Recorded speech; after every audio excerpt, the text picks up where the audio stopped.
Muri Afrika y'Epfo abigaragambya mu burakari basahuye amaduka bivugwa ko hari y'abanyamahanga mu rugomo rwabereye i Turfottein mu mujyi wa Johannesburg.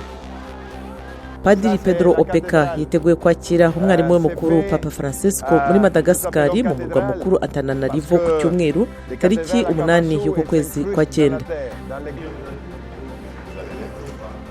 Umunyamabanga mukuru wa ONU Antonio Guterres yakiriwe na perezida wa Congo Felix Tshisekedi ku ngoro y'igihugu i Kinshasa. Naho muri Kenya abategetsi bavuga ko babonye imirambo 6 y'abantu 7 bari mu itsinda ryazengurukaga igihugu bahitanywe n'imyuzure kuri pariki y'igihugu.